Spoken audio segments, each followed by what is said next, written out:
this piece of hardware to my attention. I hadn't seen this before, but it's a pretty unique way to handle U-shaped drawers for a metal box. And so what we're going to do is add this piece of hardware to our material file. So first off, I'm going to go to our library specification groups because we need to add it into our library materials. We can add it to our project as well, but in this case I'm going to add it to our library. So I'm going to go here to drawer systems and say add material and fill in my information for that item. Now I'm going to go over to our hardware machine tokens and add the machining for that item.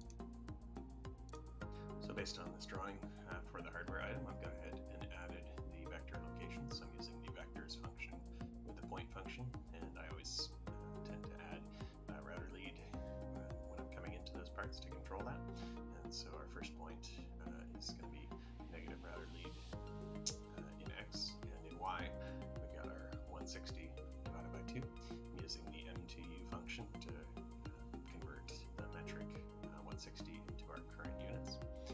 And so then I've just gone ahead and added all of our different points as we go around in order to create that. We've got our bulge list in there.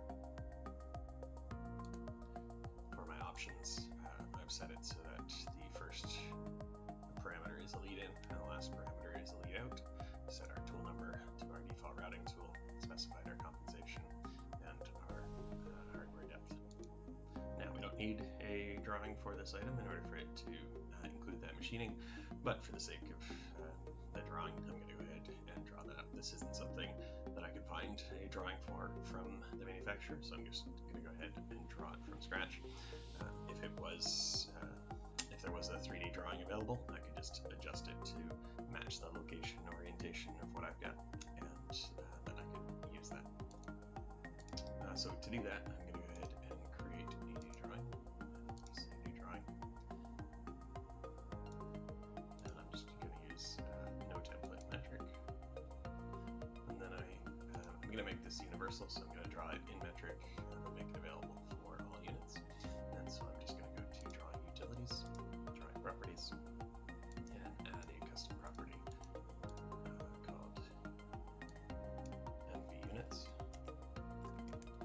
The value of 1, and make sure that my units are set to metric. That metric template, it should be all set. And so now I'll just go ahead and 3D model that based on the drawing.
The last thing we want to do with this item is turn it into a 2D view that we can use for our 2D draw parts. So I'm just going to go to a top view and then type in flat shot, and I'm going to export to a file. And that file is going to be named exactly the same as our associative 3D drawing, except we're going to change it to a 2D. We're going to say save.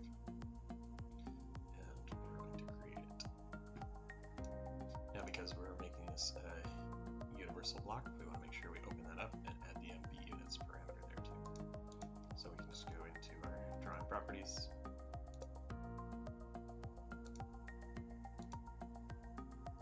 and add MB units, and that'll reference the units that are set in that file to meters.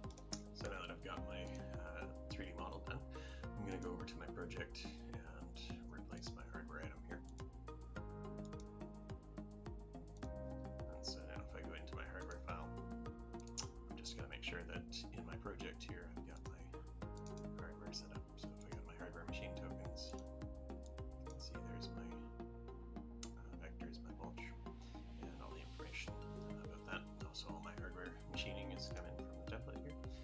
set to set it up.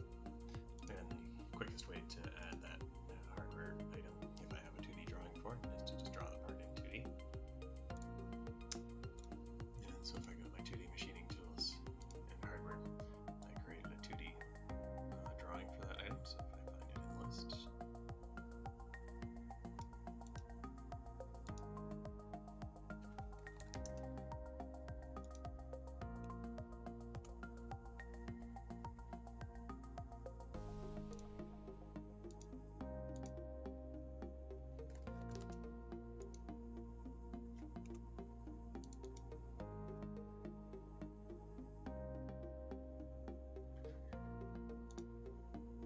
so now we can just go ahead and update the current part and redrop the product. And you can see when we do that we've got our hardware item to come through, and we've got our cutout in the bottom as well. So now we have to adjust our back panel and then go ahead and add some prompts to turn that on and off. So we can do this either in the spreadsheet or in the part properties. This time we'll go ahead and do it in the spreadsheet here. And so if we go to our hardware parts tab, you can see we've got our cutout, and it's got its location there and the rotations and things for it. So I'm going to go over to our prompts and add a couple of prompts in here.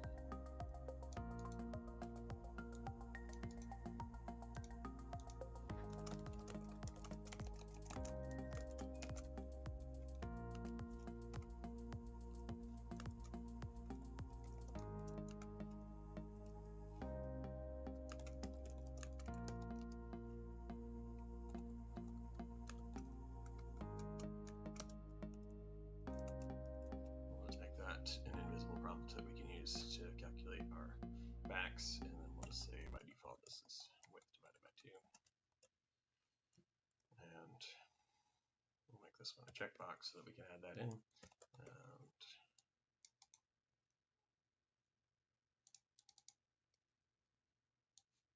we'll just call that add cutout.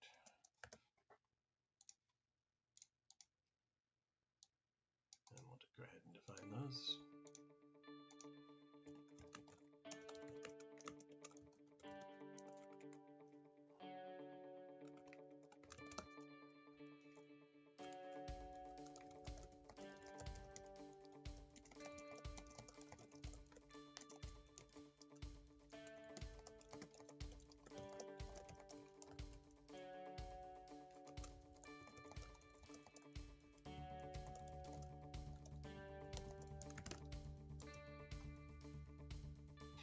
And now we'll go reference those prompts in our hardware in here.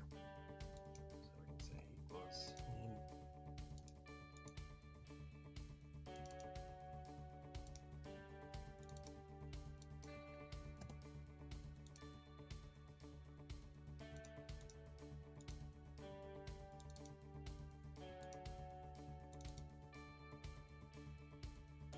This one we'll just grab our bottom location here.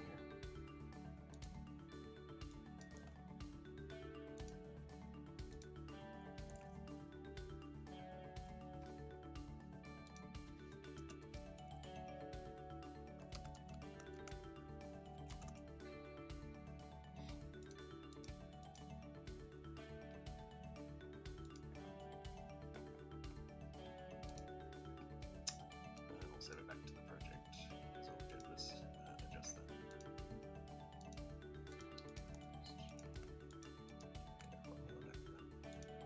So now we'll go ahead and add a couple of additional drawbacks in here that we can use when we have a cutout.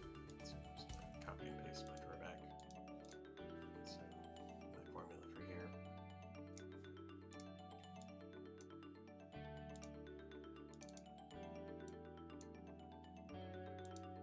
Now we're going to turn those backs on if there's a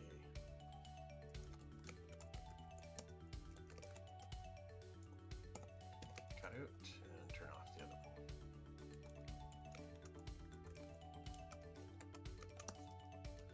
And then we'll just go over to our machine tokens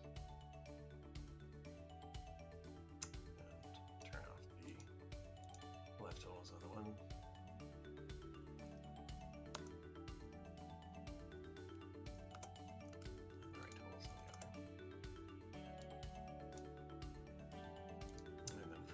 origin for that part. We're going to change this to reference from the opposite end. So from the right back, we're going to change that to a 7. And we'll change our x origin to width minus dropping 2. We'll just change these so we know what they are. And we'll save our subassembly back to our project. And if we're sure, we can save it back to our library as well. We should test it.